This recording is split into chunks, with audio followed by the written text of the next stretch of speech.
చంద్రబాబు కృషితో ఉక్కుకు ఆర్థిక భరోసా నగరంలోని స్థానిక విశాఖ ఏ కాలనీలో ఎమ్మెల్యే క్యాంప్ కార్యాలయంలో జరిగిన విలేకరుల సమావేశంలో శ్రీకాకుళం నియోజకవర్గ ఎమ్మెల్యే గొండు శంకర్ ఆంధ్రప్రదేశ్ రాష్ట్రం ఉత్తరాంధ్రకే గాక యావత్ ఆంధ్ర రాష్ట్రానికే మణిహారం విశాఖ కర్మాగారం వేలాది మంది తెలుగోళ్లు కలిసి విరోచిత పోరాటాలు త్యాగాలు చేసి సాధించుకున్న సంస్థ విశాఖ స్టీల్ ప్లాంట్ పునరుజ్జీవింపచేయడానికి ఎన్డీఏ ప్రభుత్వం అన్ని విధాల సహకారం అందిస్తుంది.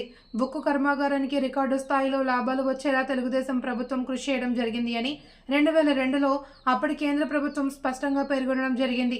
అప్పుడు నష్టాల్లో ఉన్నప్పుడు కాపాడింది. నేడు తీవ్ర ఆర్థిక సంక్షోభం నుండి స్టీల్ ప్లాంట్ను గట్టెక్కించింది చంద్రబాబే. తప్పుడు కూతురుతో వైసీపీ అంతా దుష్ప్రచారం చేసినా వారి మాటలను వినే పరిస్థితుల్లో ప్రజలు లేరు అని ఈ సందర్భంగా తెలిపారు. ఈ కార్యక్రమంలో శ్రీకాకుళం నియోజకవర్గ టీడీపీ నాయకులైన మాదరపు వెంకటేష్, సింధు మోహన్ తదితరులు పాల్గొన్నారు. చేయడం జరిగింది. 2002లో అప్పటి కేంద్ర ప్రభుత్వం స్పష్టంగా పేర్కొనడం కూడా జరిగింది. తెలుగుదేశం ప్రభుత్వం కృషి చేసిందని. అప్పుడు నష్టాల్లో ఉన్నప్పుడు కాపాడింది. నేడు తీవ్ర ఆర్థిక సంక్షోభంలో ఉన్నప్పుడు స్టీల్ ప్లాంట్ను గట్టెక్కించింది చంద్రబాబు గారే. తప్పుడు కోతలతో వైసీపీ ఎంత ప్రయత్నం దుష్ప్రచారం చేసినా వారి మాటలు వినే పరిస్థితిలో కూడా ప్రజలు లేరు.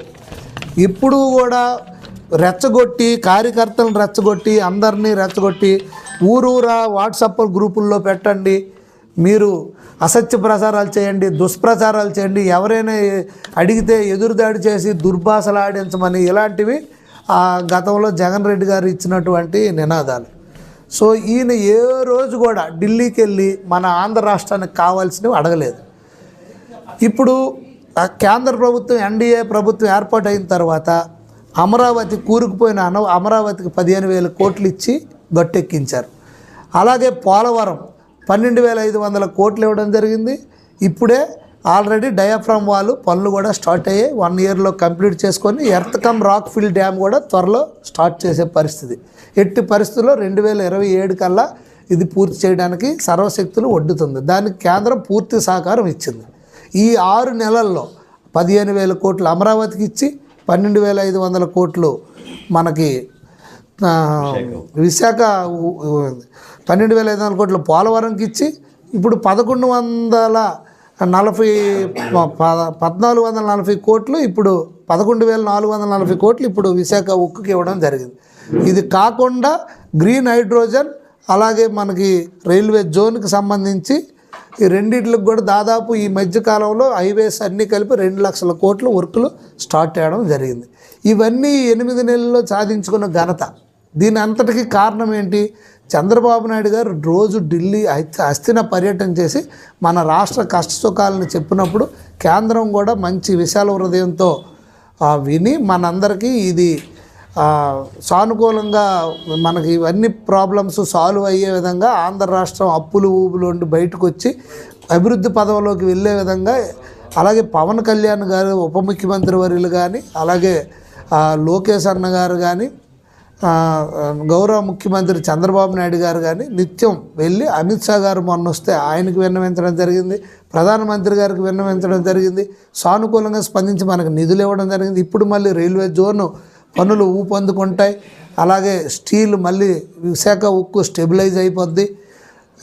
ఇంకా ఇది ఇప్పుడు ఏదైతే ఎన్టీపీసీఎల్తో మనం ఒప్పందం చేసుకున్నామో అది ఒక 2 ఇయర్స్లో ఇక్కడ నుండి ఎనర్జీ స్టార్ట్ అవ్వడం, ఉత్పత్తి స్టార్ట్ అవుతుంది. దానివల్ల ఎన్నో ఉద్యోగాలు వస్తాయి.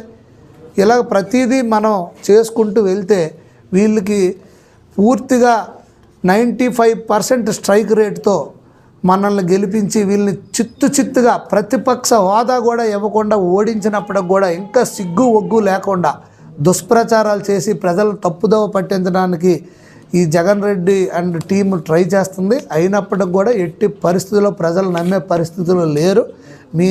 మీ పార్టీని ఎప్పుడో బంగాళాఖాతంలో కలిపేయడం జరిగిపోయింది.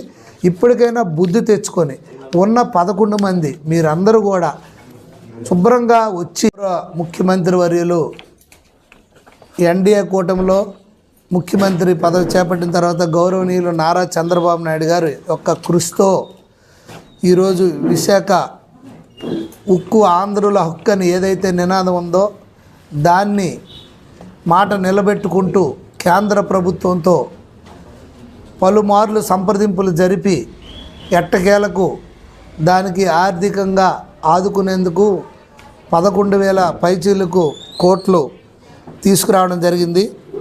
ఉత్తరాంధ్రకే కాక యావత్ ఆంధ్ర రాష్ట్రానికి మణిహారం మన విశాఖ ఉక్కు కర్మాగారం.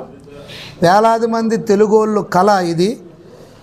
ఎంతో వీరోచితమైనటువంటి పోరాటాలు త్యాగాలు చేసి సాధించుకున్నటువంటి సంస్థ విశాఖ స్టీల్ ప్లాంట్. దాన్ని పునరుజ్జీవం చేయడానికి ఎన్డీఏ ప్రభుత్వం అన్ని విధాల సహకారం అందిస్తుంది. ఇప్పటి వరకు అయితే గతంలో ప్రభుత్వంలో అప్పటి ముఖ్యమంత్రి ఆయన కేసుల కోసమే తాకట్టు పెట్టుకోవడమే తప్పించి పదవిని అధికారాన్ని ఏ రోజు చిత్తశుద్ధి లేదు. ఆయన ఢిల్లీకి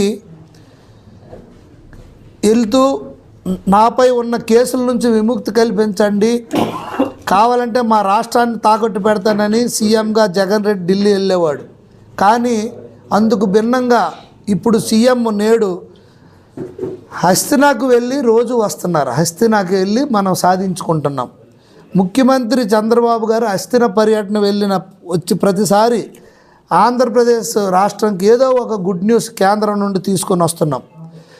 ఆర్థిక సంక్షోభంలో పూడుకుపోయినటువంటి విశాఖ స్టీల్ ప్లాంట్ను కాపాడేందుకు 11,440 కోట్లు ఆర్థిక ప్యాకేజీ ఇచ్చేందుకు కేంద్ర ఆర్థిక వ్యవహారాల క్యాబినెట్ కమిటీ ఆమోద ముద్ర వేసింది. మీ అందరికీ తెలిసిందే.